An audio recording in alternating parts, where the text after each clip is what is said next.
مصر كلها شافت في السماء اشكال انفجارات تحسها كانت صواريخ اتحدفت علينا واتضربت او تم اعتراضها، وبالفعل الشعب المصري كله فكر ان الصواريخ الايرانيه اللي بتتحدف على اسرائيل شطحت ودخلت المجال الجوي بتاعنا، ولكن لا، مفيش حاجه جت ناحيه مصر خالص، والخناقه والصواريخ اللي عماله تتحدف دي بعيد عننا الحمد لله. طب ما دام الاشكال اللي في السماء دي مش صواريخ واتضربت، امال الاشكال دي تبقى عباره عن ايه؟ يلا مع بعض من طقطق للسلام عليكم نعرف الحكايه من اولها لاخرها. الحكايه بتبدا بالهجوم الاسرائيلي على ايران، وزي ما شفنا وسمعنا من رئيس وزراء اسرائيل ان الهدف الاساسي والرئيسي من ضرب ايران هو قصف البرنامج النووي الايراني. ضربوا اكبر منشات لتخصيب اليورانيوم، وتم اغتيال 6 علماء ايرانيين، علماء فيزياء وذره وعلماء طاقه نوويه، غير طبعا القاده العسكريين. وبعد كده الصواريخ الاسرائيليه ضربت منشات دفاعيه وعسكريه تانية. فالرد الطبيعي والمتوقع ان ايران لما ترد الضرب اللي ضربته من اسرائيل ده هترده في المفاعلات النوويه العسكريه الموجوده في اسرائيل، والاهم واللي هو على راسهم هو مفاعل ديمونه النووي، اخطر مفاعل نووي في المنطقه، وده موجود في صحراء النقب في منطقه قريبه من مصر. مفاعل ديمونه هو مفاعل عسكري نووي بيتم انتاج فيه القنابل النوويه من خلال انتاج البلوتونيوم المشع. فكون ان ايران بتفكر ولو لواحد في المية ان هي تضرب مفاعل ديمونه النووي ده هيعمل تلوث وتسريب اشعاعي للمنطقه كلها. كل المجاورين لمفاعل ديمونه هيطولهم التلوث الاشعاعي في الهواء، واحتمال في التربه والميه كمان. فاول لما جه الرد الايراني بالصواريخ على اسرائيل، الحكومه فعلت فورا منظمه شبكات الانذار المبكر والرصد الاشعاعي. ونيجي هنا بقى للمهم، يعني ايه منظمه شبكات الانذار المبكر والرصد الاشعاعي؟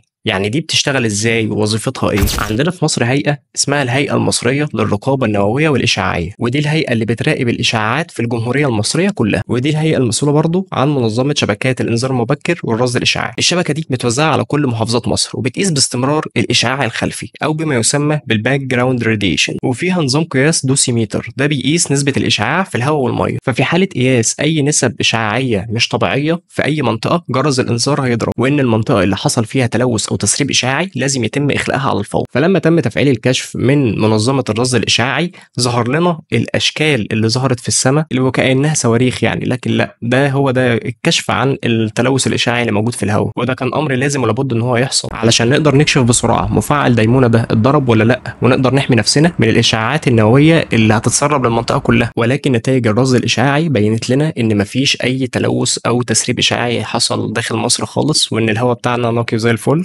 والحمد لله عدت على خير يعني. وبس، هي دي كانت كل القصة، وكان معكم حراس كابتن مسلم، ويلا اقعدوا بالعافية.